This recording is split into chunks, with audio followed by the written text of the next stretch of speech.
İnsan bu həyatda bədən adlı evini açarlayır, çıxır çölə və evi də dağınıq vəziyyətdə qalır.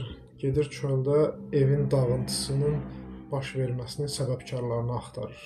Deyir ki, mənim evimdə yatağı kim dağıtdı, yeməyi kim yedi, boşqabını yumadan qoydu həmin stolun üzərində və yaxud da ki, evin təmizliyinə fikir vermədi, evi toz basdı.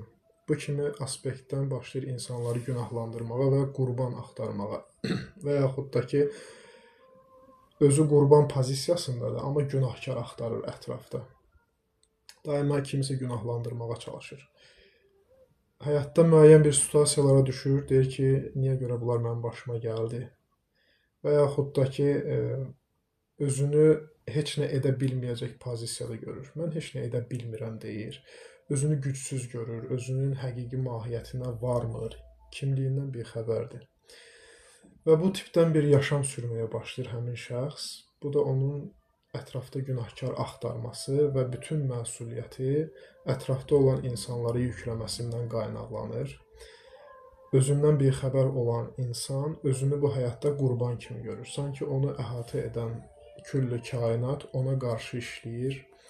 Hamı ona qarşıdır, onun yaşadığı dəyərsizlik hissi, onun bu həyatda qarşılaşdığı xəyanət və yaxud da ki, acizlik, kədər, digər bu kimi aspektdən doğan sinonimal alt frekans duyğuların səbəbkarını özündə görmür, səbəbinin özündən qaynaqlandığını anlamır və daimi şəkildə ətrafda olan insanlarda bir səbəb axtarır. İçində bir dəyərsizlik sindromu var, içində özündən uzaqlaşma var və bu dəyərsizliyi daimi şəkildə insanlardan diqqət axtarmaqla, təsdiq axtarmaqla qapatmağa çalışır. Sanki onların o sən dəyərlisən sözünə öz möhtaclığını ifadə eləyir. Bu da həmin insanın daxilən nə qədər kasıb olduğunu göstərir. Və insan öz daxili kasıblığının fərqinə varanda və yaxud da ki, onun evində, bədən adlı evində gizlənən həmin o xəzinədən bixəbər olduğunu sananda, o zaten öz bədən adlı evini bağlayaraq çöldə artıq öz bir axtarışını sürdürür. Sanki xəzinə axtaran bir insan gedir xəzinəni çöldə axtarır. Kiminsə evində, həyətində, bağında, düşüncəsində, emosiyalarında və yaxud da ki, mental bədənində onun təsdiqini axtarır. Onun enerjisinə öz möhtaclığını ifadə eləyir. Və görür ki, nə qədər ki, o ətrafı arzuluyur, nə qədər ki, təsdiqi arzuluyur, nə qədər ki, möhtaclığını sunur, o qədər də möhtac pozisiyada qalır. Nə qədər qurban pozisiyasından çıxış edir, o qədər də bu təfəkkürdə, bu düşüncədə qalır. Yəni, dəyişən bir şey olmur onun həyatında. Dəyişən sadəcə olaraq təqvim olur, günlər olur, aylar olur, illər olur. Amma yaşadığı situasiyalar, yaşadığı döngülər bir-birini əvəzləyir. Yeni insanlar, yeni format, yeni xəyanətlər, yeni günahkarlıq duyğularının onda formasiya daşıması və yaxud da ki, belə deyək, insanlara duyulan paxıllıq və paxıllıq duyulan insanların surətlərinin dəyişilməsi sadəcə olaraq dəyişən olan obrazlar olur. Amma duyğular, sərgilənən o rezonans, yayılan o vibe eyni qalır həmin şəxsin surətindən. O anlamır ki, özünün də razılaşdığı həyat oyununda onu əhatə edən bu simulyasiyada ona hər zaman hə cavabı verilir. Təşəkkür edirəm hədiyyəyə görə, minnətdaram sizə. Və o bilmədən, anlamadan, idrak etmədən hər zaman öz həyatına istəmədiyi hənələri çəkir. Yəni, mən hə cavabının verilməsi üçün negativ bir vibe yaydım. Mən narazılıq vibe yaydım. Mən şikayət enerjisi yaydım.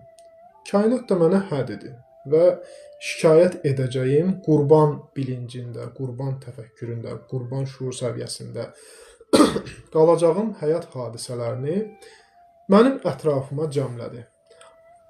Və bu cəmləyişdə mən yenə də günahkar axtarıram. Mən yenə də məsuliyyəti öz üzərimə götürmək istəmirəm.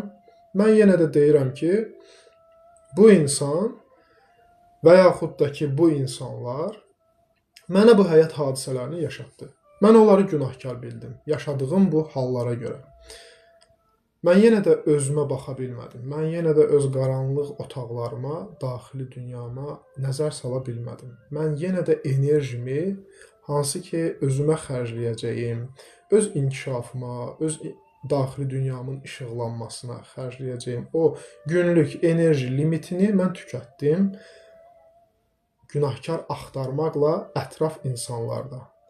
Və bir günahkar da tapa bilmədim. Tapdığım günahkarlar da özlərinin günahkar olmadığını dedilər və mən özümü tükətdim. Axşam yenə də qayıdırsan sən öz bədən adlı evinə və bu bədən adlı evində qarşılaşacağın növbəti situasiya yenə bir dağınıqlıq olur. Çünki sən zaten dağınıq qoyub getmişdin o evi. Axşam niyə görə sən dağınıqlıqla qarşılaşdın? Gündüz gün doğanda insanlar, nəfslər oyananda, müəyyən bir hərəkətlər icra olunanda sənin zehnin analizə yönəldi. Sən biraz qarşılıq yaşadın, biraz enerjini ətraf aləmə səpələdin. Elə bildin ki, axşam da belə olacaq, axşam da belə rahat bir həyat sürəcəksən, amma axşam şuurun şuuraltısına açdığı qapı zamanı, sənin qabağında şuuraltının bir ayna olaraq tutulduğu zaman sən görürsən ki, yox, mən yenə qəmginəm, mən yenə kədərlə boğuşuram, mən yenə yaşadığım bu həyata görə şikayət edirəm, mən yenə şikayət etdiyimə görə şikayət olunan bir həyatı özümə çəkirəm və mən buradan necə çıxacağımı belə bilmirəm. Sanki bir balaca uşaqdır, qalıb bir qaranlıq otaqda və sadəcə oturduğu yerdə ağlayır. Bilmir ki, hara yönəlsin, kimdən imdad diləsin. Biz də mənəvi cəhətdən yaşımız az olduğuna görə həmin o uşaq situasiyasındayıq. Və yaxud bir böyük insan görə düşünək təfəkkürümüzdə. Bu insan yıxılıb yerə və yıxıldığı yerdə də ağlayır. Böyük bir insandır, yerə yıxılıb ağlayır. O deyir ki, mənə kömək eləyin ki, mən yerimdən qalxım. Sənin yerindən qalxmağın üçün sadəcə olaraq sən hərəkət eləməlisən. Yəni sən durmağa cəhd göstərməlisən.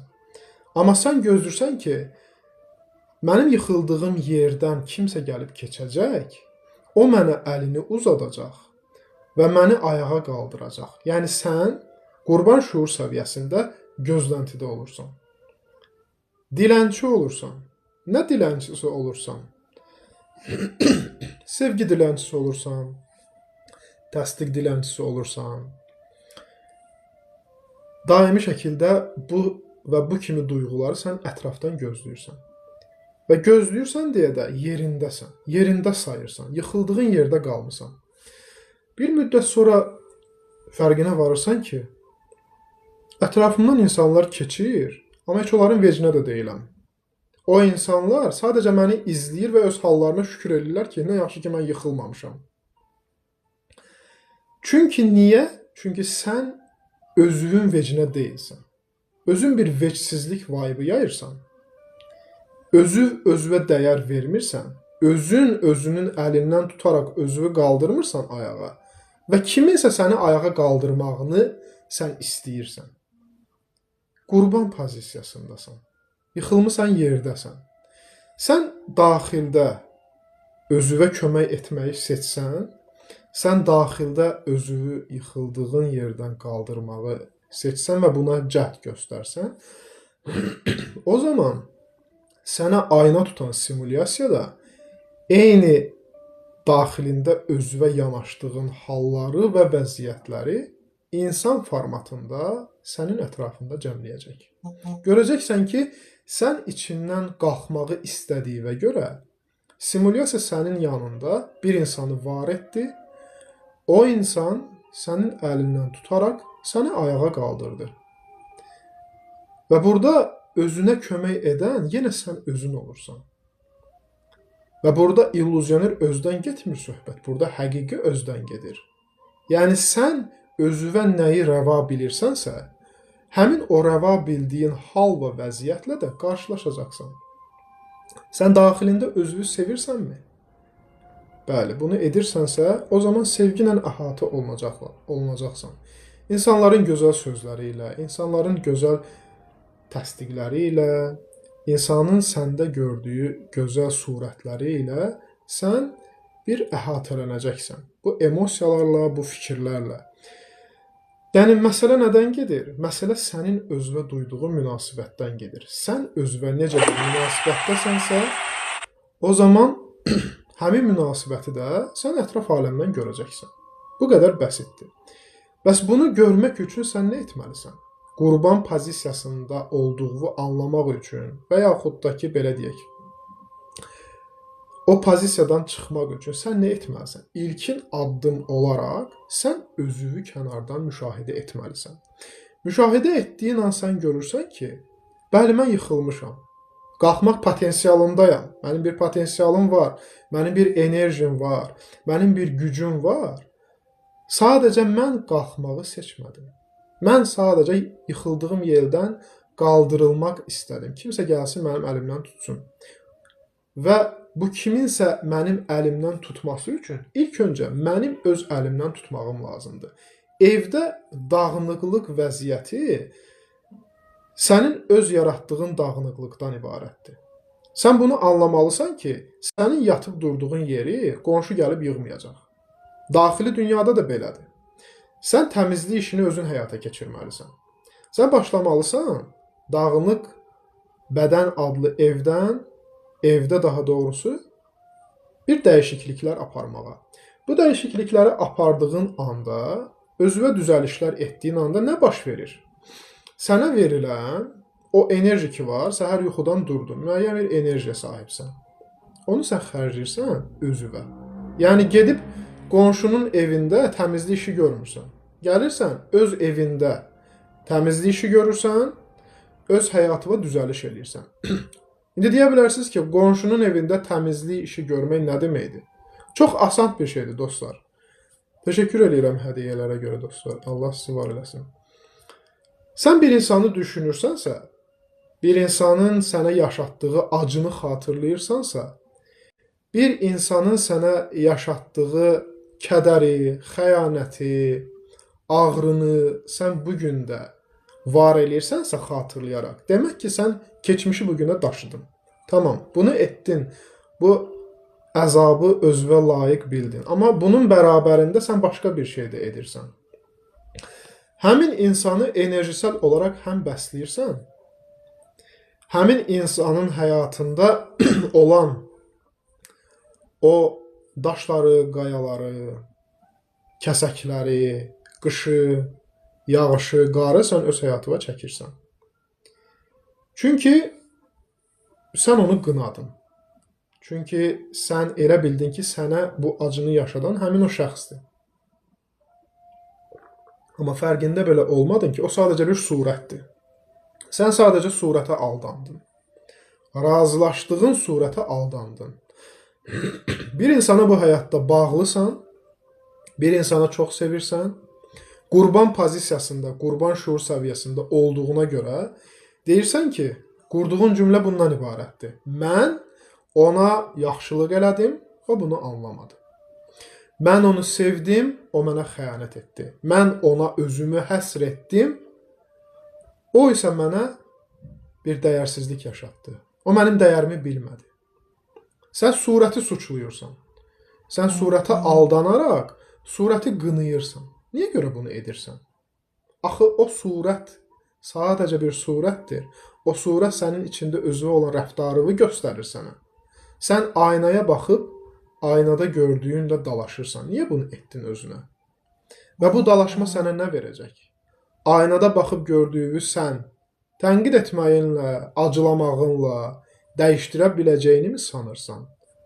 Heç fərqinə varırsanmı sən bunu dəyişə bilməzsən? Gördüyün surətlə dalaşırsan. Bunu etməli deyilsən. Sən nə etməlisən? Surətə baxıb, o surətin sənə təqdim etdiyi həyat dərsini anlamalı, oradan bir dərs götürməli və dərs götürərək də götürdüyün dərsdən bir nəticə çıxarmalısan. Onun sənə göstərdiyini sən görməlisən. Surətlə dalaşmalı deyilsən.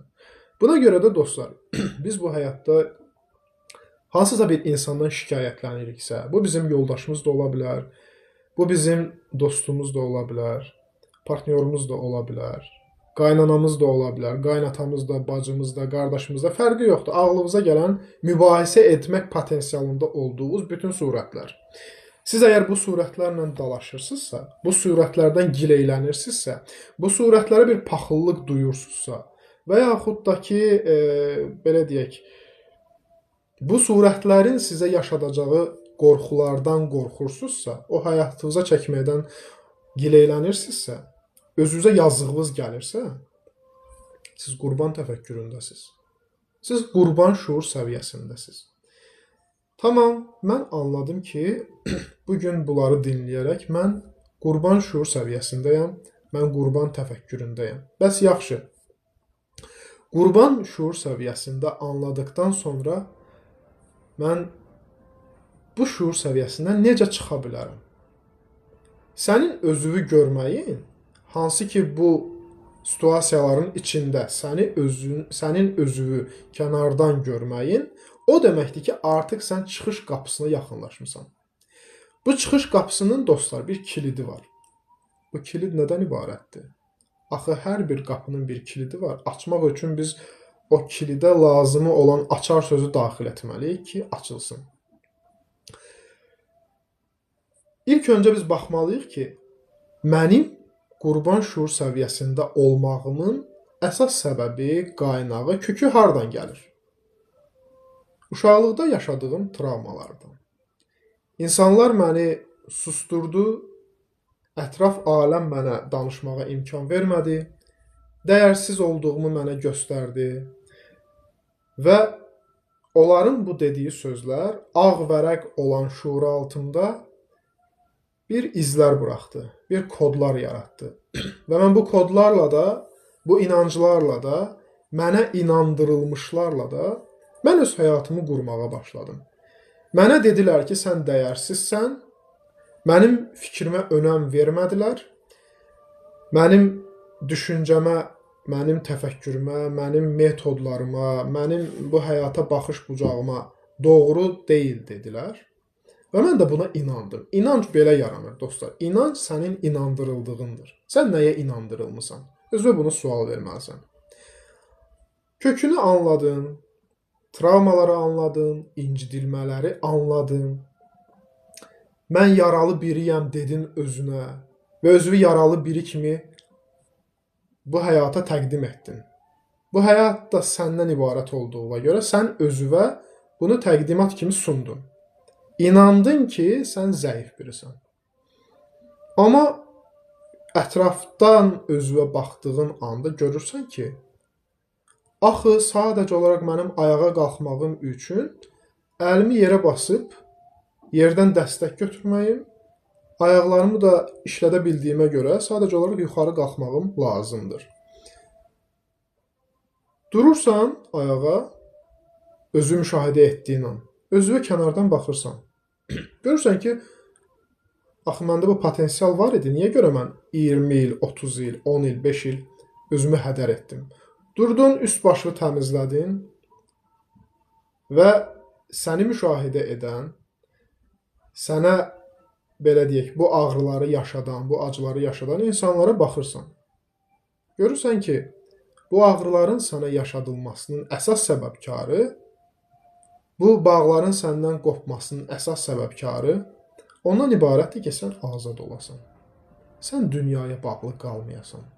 Çünki bu dünyada bağlı olduğun hər kəs sənin dünyaya zəncirləndiyin bir zəncirdir.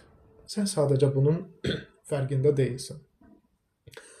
Sənin dünyada o zəncirlərdən azad olmağın, sənin üst-başı təmizlədikdən sonra ətraf mühit amillərinə bir baxış sərgiləməyin, anlamlı bir baxış sərgiləməyin, sənin şuur səviyyənin dərinləşməsinə, yaşadığın həyat hadisəsinin idrakına varmağına səbəb olacaq. Sən anlayacaqsan ki, o insanlar da mənim kimi bir insandır. Onların məndən nə artıq cəhəti var, nə də əksi bir cəhəti var.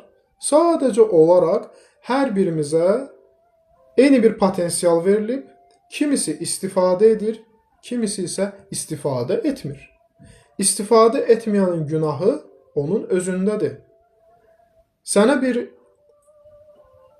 fırça verilib, rənglər verilib, sən o fırça və rənglərlə gözəl bir sənət əsəri də çəkə bilərsən. İnsanlar baxaraq o sənət əsərindən feyz ala bilərlər. İnsanlar o sənət əsərinə aşiq olaraq baxa bilərlər. Və yaxud da ki, sən heç kimin anlaya bilməyəcəyi divarda bir şəkillər də çəkə bilərsən. Yaradacağın sənət əsərinin gözəlliyi sənin təfəkküründən, sənin yanaşmağından və sənin yaradıcılığından asılıdır. Bunu sən edirsən. Sənə bir bıçaq verilib, sən onunla gözəl bir yemək hazırlamaq üçün müəyyən bir ədviyyatları doğraya da bilərsən. Sən onunla bir cana son da qoya bilərsən. Bu sənin seçimindən ibarətdir. Bu o demək deyil ki, o bıçaq pisdir. Sən sadəcə olaraq düzgün təyinat üzrə istifadə etmədin. Necə ki, sən onları istifadə edə bilmirsən, eləcə də sən özünü təyinatın üzrə istifadə edə bilmirsən deməkdir. Buna görə sən qurban pozisiyasındasan. Buna görə sən daimi şikayət edirsən, daimi günahkar axtarırsan. Daimi olaraq insanları sən suçluyursan. Məsuliyyəti üstlənmək istəmirsən. Və bu, dostlar, qurban şuur səviyyəsinin əslində insana verdiyi bəzi qazanclar da var. Bunlar dırnaqarası qazanclar adlanır. Nədir onlardan biri? Biri ondan ibarətdir ki, dostlar, insan ətrafdan diqqət və mərhəmət dilənçisi olduğuna görə daimi şəkildə insanların diqqətinə, mərhəmətinə, onu yazıqlamasına bir ehtiyac duyur və bu ehtiyacını da qismi şəkildə alır. Kimsə sənə yazığı gəldi, sən ona özünü yazıqladın, o da sənə yazığı gəldi o insanın və sən onun o mərhəmətindən yaranan xırda bir enerji ki var, sən onu aldın, öz enerjisel bədənində olan o çatların arasına onu inşa etdin və elə bildin ki, bununla da həyat bitdi. 5 dənə belə yazıqlayan insan olsa mənim həyatım düzələcək. Yox. Sən o enerjisel qabığı, o sənin mərhəmət adlı enerjisi ilə, kiçik bir enerjisi ilə doldura bilməyəcəksən. Amma bu sənin qazancındır, kiçik bir qazanc. Və yaxud da ki, dostlar, sən bu həyatda bir şey əldə etmək üçün bir plan qurdun və bu plan uğursuzluqla nəticələndi və uğursuzluğun da səbəbkarını özündə görmədin, səbəbkarı olaraq özünü bir səbəbkar bilmədin. Ətraf mühit amillərinə onu da belə deyək, yamadın. Dedin ki, uğursuzluğumun səbəbi budur, bu insanlardır, bu xarakteri xüsusiyyətlər, bu ətraf mühit amilləridir. Yəni, məsuliyyəti atdın onların üstünə. Güya burada uğurlu olacaq, sən yox. Sənin yerinə onlar olacaq idi, qazanc sənə yox, onlara gedəcəkdi deyə. Sən səbəbkar olaraq onları axtardın və özünü yazıqlayaraq yenə uğursuzluğa bir don geyindirməyə çalışdın.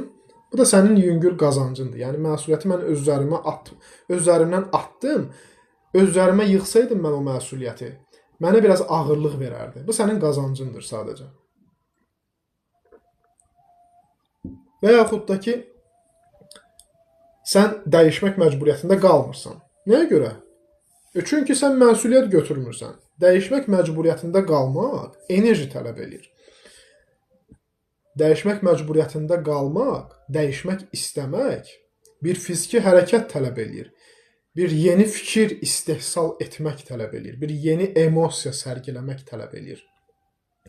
Və sən bu ehtiyacı özündə görmürsən deyə enerjini də xərcləmirsən. Bu da sənin qazancındır. Sanki, belə deyək də,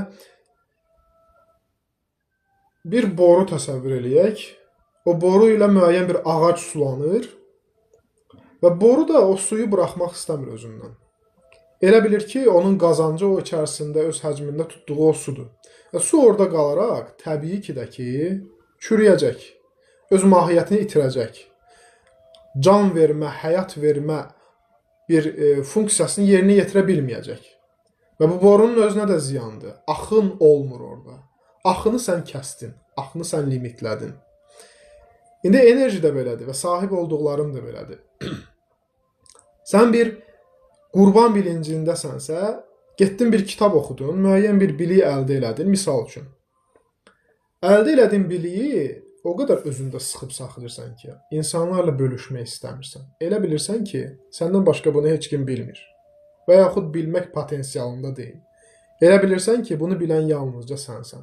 Bu qədər qıt təfəkkürdəsən ki, sən ona elə bir sahiblik iddia edirsən ki, özündən vermək istəmirsən, xərcləmək istəmirsən, boşluq yaratmaq istəmirsən ki, yenisi gəlsin, yeni bilik sənə ərmağan olunsun. Çünki sən qurban təfəkküründəsən və bu təfəkkürün bir emosional hissi də var axı. Bu hisslərdən biri də paxıllıq hissidir.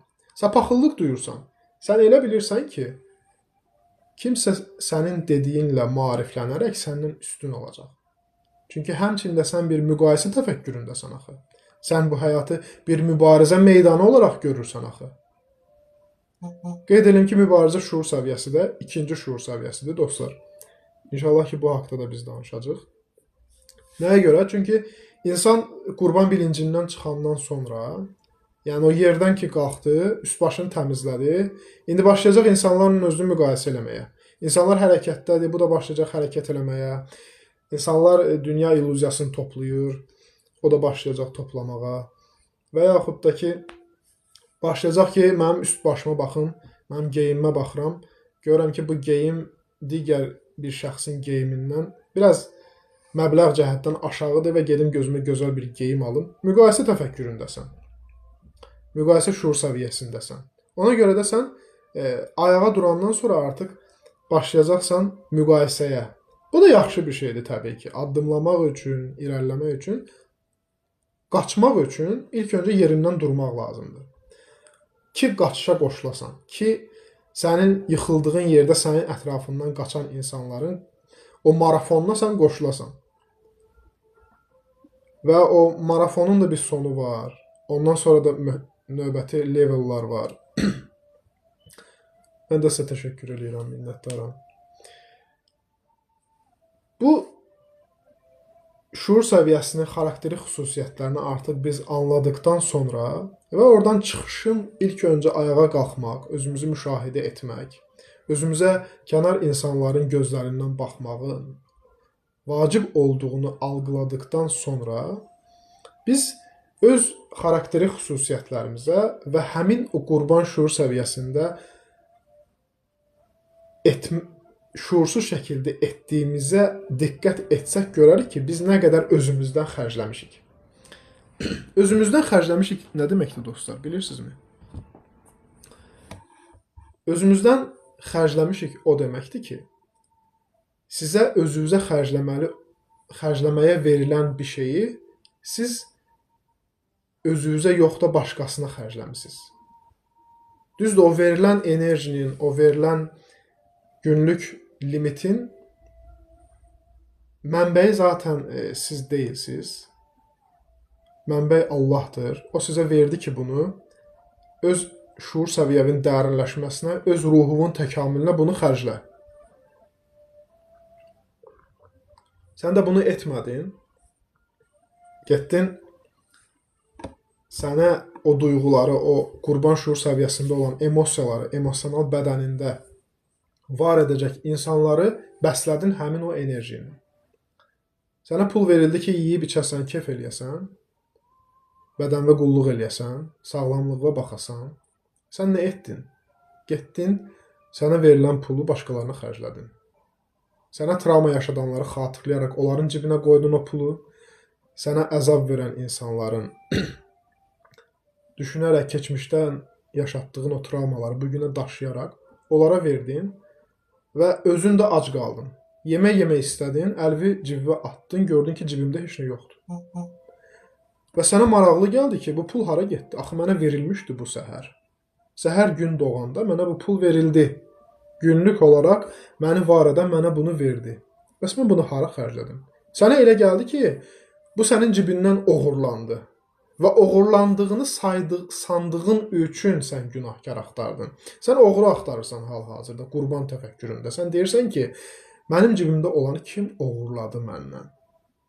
Axtarırsan, yaxınlaşırsan insanlara ki, sən oğurladın mənim pulumu, sən oğurladın, sən oğurladın. Onlar da deyir ki, yox, mən oğurlamamışam. Axı sən özün bunu gətirib mənə verdin. Nətər indi mənə oğru damğası vurursan? Sən də xatırlamırsan axı. Mənasına vara bilmirsən axı necə mən bunu verdim. Bəli, sən bunu özün etdin. Sən özün öz enerjini onlara verdin. Sən özün özünə xərcləyəcəyin olan o pulu bağışlamadığın insanlara verdin. Sənə travma yaşadan insanlara verdin. Sevmədiyin insanlara verdin. Verdiyinə görə də indi geri almaq istəyirsən və oğru damğası vuraraq geri almaq istəyirsən. Bu da qeyri-mümkündür. Artıq o getdi. Və bu mübadilə prosesində, bu qurban şuur səviyyəsində dostlar, bilirsiniz necə bir mübadilə baş verir? Enerji mübadiləsi gedir burada. Enerjinin axın istiqaməti bizdən ona doğru olur. Necə olur? Birləşmiş Qablar Qanununa əsasən fizikanı oxumusunuzsa, bu haqda məlumatlı ola bilərsiniz. Çox asan bir şeydir. Yəni, təsəvvür eləyin ki, siz bir insanı xatırladınız, ondan şikayət elədiniz, onu öz təfəkkürünüzdə, öz düşüncəvinizdə bir düşmən olaraq adlandırdınız və onun sizə yaşatdığı həyat hadisəsini yaşamalı olmadığınızı iddia etdiniz. İddia etdiyinizə görə də onu günahlandırdınız. Və yaşadığınız travmanın səbəbkarı olaraq bu insanı gördüyünüzə görə sahib olduğunuz enerji başlayacaq həmin insana doğru axmağa. O insana doğru axdığına görə o insanın bu tipli xarakteri xüsusiyyətlərini başqa insanlara da yaşatmağına siz şərait yaratdınız. Yəni bir bağışlamamağınızla görün nə qədər hadisələri toxuya bilirsiniz. Tək öz həyatınıza yox, ilmə yox, başqa insanların da həyatına. O insanda necə bir hal yaranır? O insan ona verilən günlük pulu xərcləyir, günlük enerjini israf edir, lazımlı və yaxud lazımsız yerə, nəfsaniyyətə və yaxud da ki, həqiqətə, çox güman ki, nəfsaniyyətə və yerdə o ac qalanda onun aclığını sizin ona verdiyiniz qurban təfəkküründə olan enerji doyurmağa başlayır. Yəni siz başlayırsınız həmin insana ki, sən yaxşı xərcləyə bilmirsən, bugün sən ac qaldın, ala bu pulu, mən sənə bunu verirəm ki, get biraz da yaxşı qidalan, get biraz da öz nəfsini yaxşı şəkildə yedirt, onu böyüt. Yəni bunu edən sizsiniz. Yəni bilavasitə köməklik göstərirsiniz əslində həmin insanın bu həyatda seçdiyi rolu gözəl şəkildə ifadə etməyə. Və Həyat adlı bu teatr səhnəsində baş rolda olduğunuzu anlamırsınız, özünüzü layiq bilirsiniz 4-cü, 5-ci səviyyəli rollara. Bunu etdiyinizə görə də axı o teatrda bir baş rol olmalıdır. O baş rolu da siz özünüz öz istəyinizlə sevmədiyiniz bir insana vermiş oldunuz. Necə vermiş oldunuz? Şuursuz şəkildə. Dediniz ki, gəl mənim həyatımda hakimlik et, gəl mənə yön göstər, gəl məni idarə et, çünki mən özümü idarə edə bilmirəm. Buna görə də həyatınızda sizi idarə edən qüvvələr var. Bu qüvvələr insan formatındadır. Bu sizin ola bilər ki, sizi yönləndirən, daimi şəkildə sizi nəzarət altında saxlayan rəfiqəniz də ola bilər, dostunuz da ola bilər, digər bu kimi ətraf mühit amilləri də ola bilər. Və onların sizi yönləndirməsinə hər zaman diqqət eləyin ki, məni hansı istiqamətdə yönləndirdi. Yönləndirmənin olması yaxşıdır bizim həyatımızda. İnsan var ki, bizi Rabbaniyyətə yönləndirir, insan var ki, bizi həqiqətə yönləndirir, insan da var ki, bizi nəfsimizin dalınca qaçmağa vadar edir. Deyir ki, əldə etməlisən, qazanmalısan, yığmalısan, xərcləməməlisən və yaxud da ki, zülm etməlisən, pisliyi yaymalısan. İndi siz baxın ki, yönləndirən sizi hansı aspektdə yönləndirir? Həyatınızın ipini kimin əlinə vermisiniz? Özünüzü hansı yönə layiq görmüsünüz? Buna baxın. Buna görə də baxdığınızdan sonra seçimləri dəyişəcəksiniz. Seçimləri dəyişməyiniz həyatınızın ipini,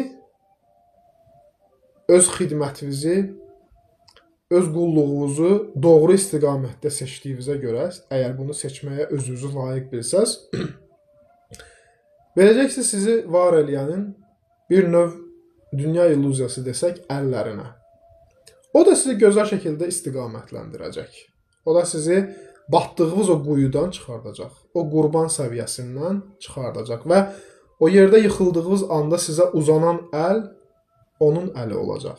O sizə bir vasitənin əli ilə uzanacaq. Bu lütf hər bir insana olunur dostlar. Heç kim deməsin ki, mənə həyatda bir şans verildi. Yox, sənə hər zaman şanslar verilir. Hər zaman səni var edən, sənə bir insanın əli ilə, bir insanın sözü ilə, bir insanın düşüncəsi ilə, təfəkkürü ilə, danışığı ilə mütləq şəkildə bir əl uzadır. O əli tutub tutmamaq sizin cüzi iradənizdən doğan bir seçimdir. Onu görmək sizin bəsirətinizdən gələn bir, belə deyək, görüntüdür. Siz bunu görməyi mi seçirsiniz bu əli? Yoxsa sadəcə olaraq, yox, o məni fərqli yola çəkdi, o məni bu bataqlıqdan çıxarda bilməzmi dediniz? Baxın ki, o əl, uzanan əl sizə nəyi göstərdi? Necə göstərdi ki, sən ayağa duraraq istiqamət seçməlisən axı, ya arxaya, ya irəli getməlisən. Əgər uzanan əlin dediyi sizə sözlər Allaha səsləyirsə, demək ki, sizə azadlığı vəd edir. Azadlıq o demək deyil ki, sən özbaşınalıq eləməlisən. Azadlıq o demək deyil ki, mən nə istəsəm edə bilərəm. Yox, dostlar. Təşəkkür edirəm hər birinizə. Azadlıq o deməkdir ki, mən emosional olaraq toxam. Mən heç nə istəmirəm, amma hər şey də mənə verilir. İstədiyimi istədiyim anda ala bilərəm. Amma sadəcə mən ac deyiləm. Emosional olaraq ac deyiləm.